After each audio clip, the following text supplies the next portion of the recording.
How do we make music with binaural beats? In this video, we're taking a look at how to generate frequencies for the brainwave entrainment frequencies, also sometimes known as, the binaural beats, isochronic tones, monaural beats. And how can we embed that into music? Because there are some videos that I found online that explain how to make these frequencies. But in this video, I want to be a little bit more specific in how can we now combine the frequencies with the music. And in general, it's important to understand these frequencies are one sine wave. And so this is a pure frequency, and we can now also just generate this frequency right here inside of Ableton. If you have the suite version, then there is this instrument called operator. And when we drag that in here and we set that to fixed, then we can choose a frequency. And so in this case, let's choose the frequency of 440 Hertz. That's the normal frequency of an A when I play an A on my keyboard.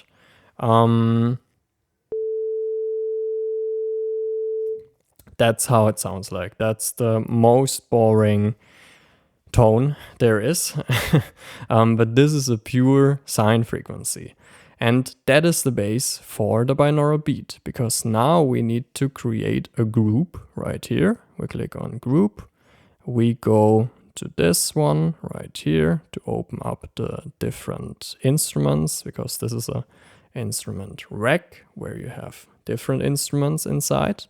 Because what we need to do is just follow along. Understanding happens later. We duplicate the operator right here. So we click on operator, duplicate.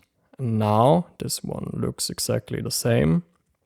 And now we choose a different frequency. And so brainwave entrainment frequencies here, you can see that they have different frequencies depending on the brainwave state we want to achieve. And so you need to take a look at which brainwave state do you want to achieve with yourself, with your listeners when they are listening to that song. I'll go deeper into that in a different video, but in this video, when we want to get something for a meditation, which is a very relaxed state that we want to bring people in, then we usually want the alpha or the delta state. But I think in this case, we go for the alpha. So let's say 9 Hertz. That's maybe a good state we can choose for now. So what does it mean, 9 Hertz? 9 Hertz is a frequency we could not hear that. So we could put in 9 Hertz here, but that doesn't work. Wait. This is the wrong one, this one. So you don't hear it because it's just too low. So it doesn't work like that.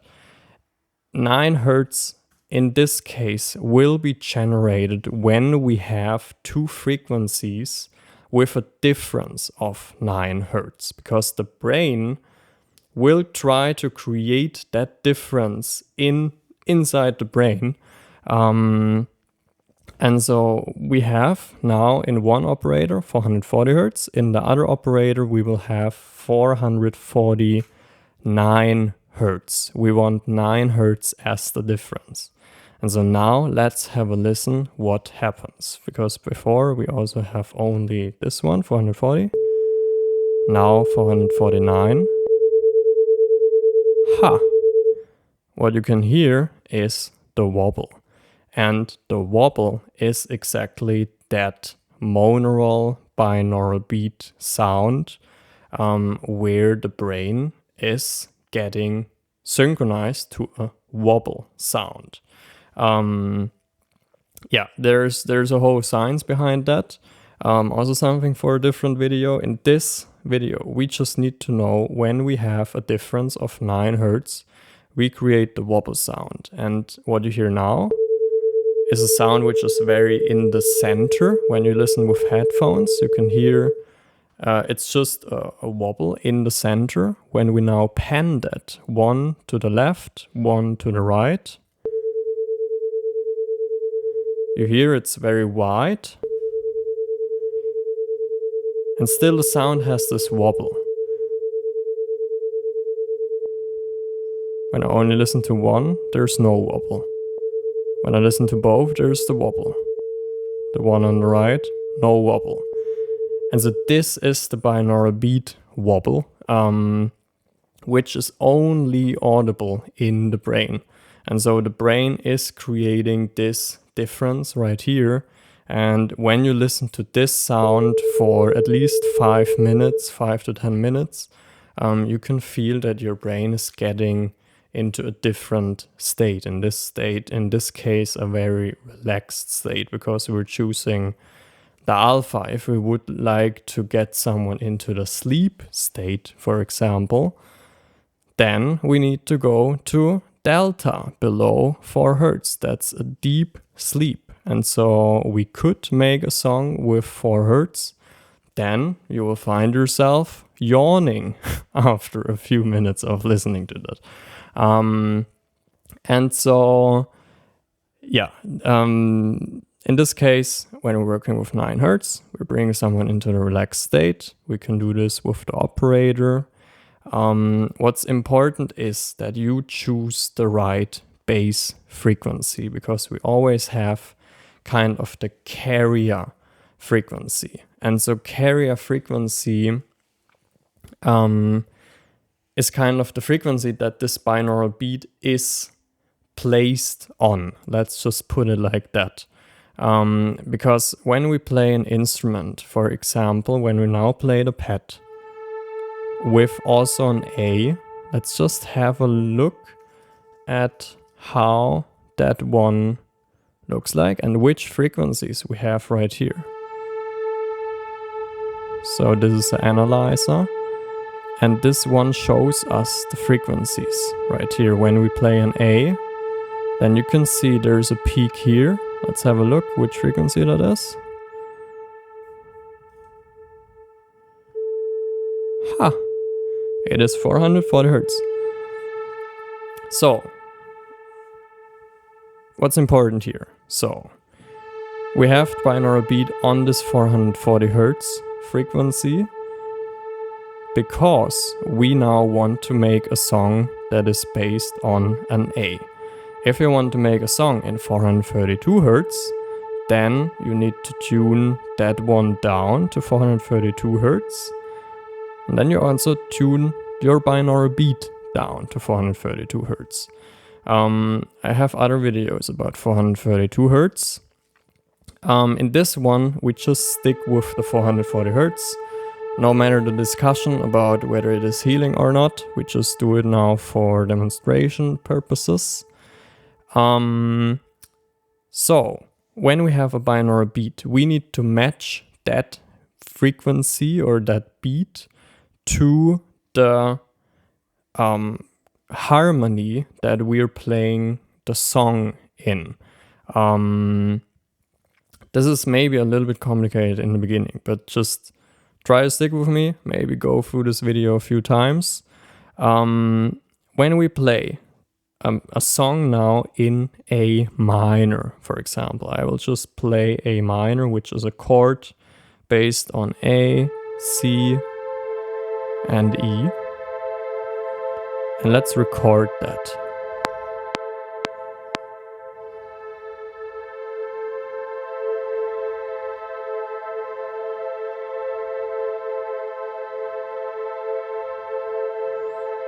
I'll just try to play something around that.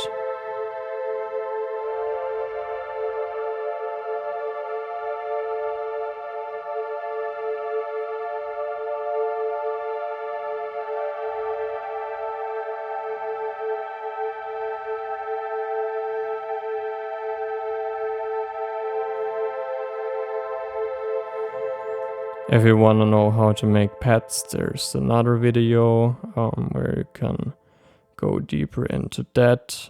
For now, this just needs to be something very basic based on A. Because A, so that the binaural beat that we have created in 440 Hertz also matches, the song.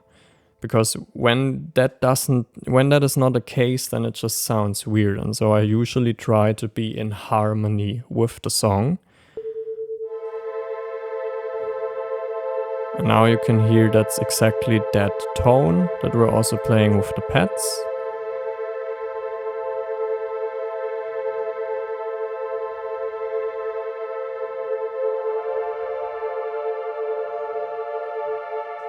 But you can still hear, so I just recorded that we have it. But you can still hear something is clashing right here.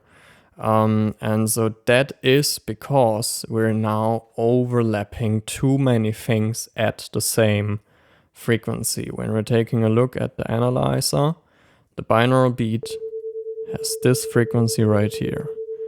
What we're playing with the pad, also playing on this frequency. And so now we need to clean up your soundscape. If you have more instruments here, then you would need to create a group so that really every instrument will be changed. In this case, we only have one instrument. We need to use the EQ8. EQ8 is removing frequencies. So this one looks like this thing right here, where we can have a look. Okay, and you also see there are these frequencies again. And now we go to frequency and we put in 440 Hertz. We choose this one to be very high, which means the change that we're doing with the gain will be very narrow. Just follow along. You can build this thing on your own Ableton just for training purposes.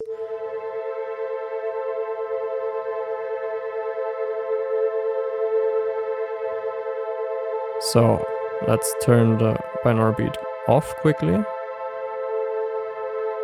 You can hear, I'm not doing it too much, but you can hear when I move that, there's this frequency that, I can't sing, but you know what I mean. And so here, if you put the gain down, then we remove this frequency from the sound. And that now allows us to have this frequency in the binaural beat. Because now you see, or you hear, now it doesn't clash so much. If I would not have that one, you can hear something weird is happening, and that is this frequency. And so we want to remove that frequency.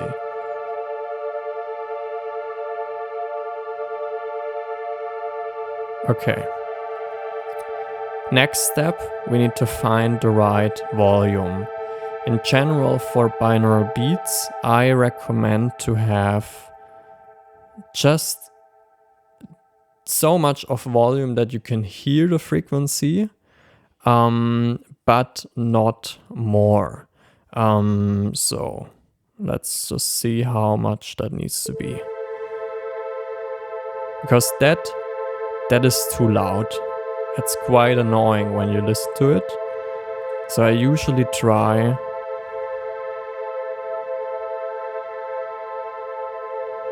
maybe like this. And then I also mute this frequency always.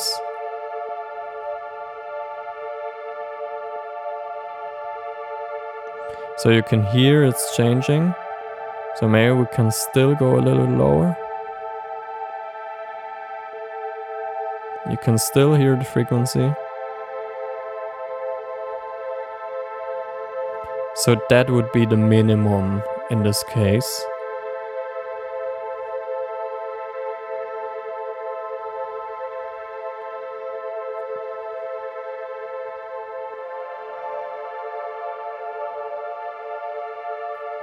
I think in this case I would go for something like this.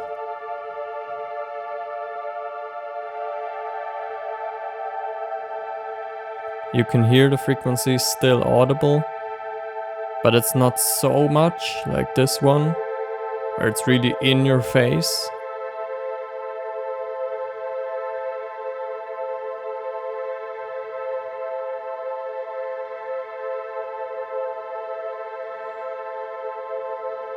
That could work for me. And so if you listen to this for 10 minutes, you can try it out. If you have made it on your own, you can feel difference in your brain. Sometimes it also needs a little bit of time for your brain to train to adjust the frequency state. But yeah, that's how it works. And now, for example, if we would like to do something for the sleep, we can just change the frequency. We now need the 4 Hertz for the dreamless sleep. Let's go here, 444. Because here we have 440, 444 Hertz would then be a difference of 4 Hertz.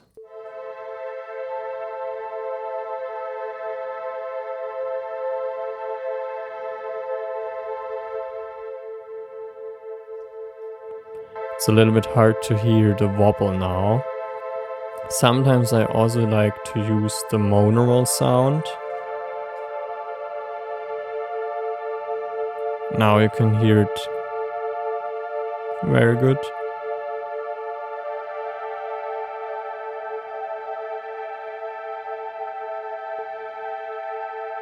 So it always just needs to be audible, but not more. Now you can still hear the whoop, whoop, whoop, whoop.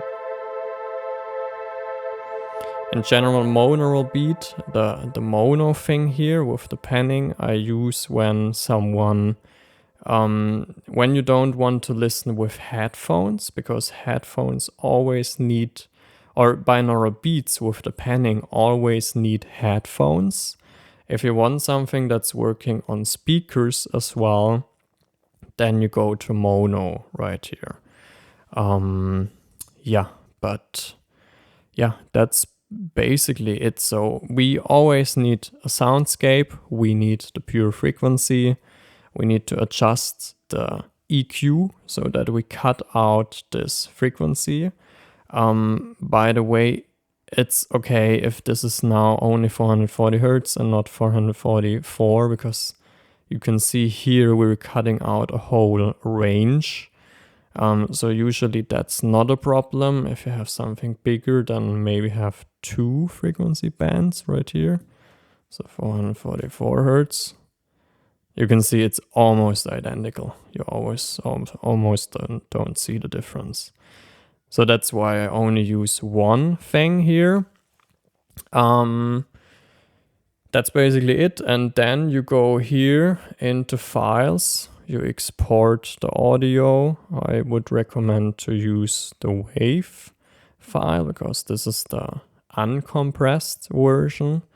If you want to do something more for mobile devices, then export in MP3, click on export, that's it. And yeah, that's how you can make your own binaural beat, monaural beat music. If you have any further questions, comment below. Feel free to, just ask me anything, whatever you didn't get right now.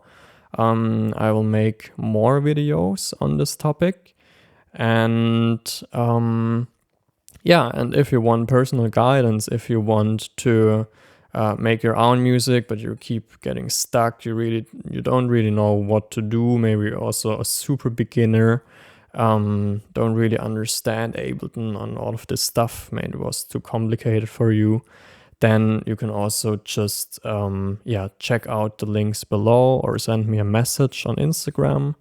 And and then we can also work together. I offer mentoring programs, and so and then I can guide you on your way to make your own healing music. All right, have a wonderful day. See you in the next video. Bye bye.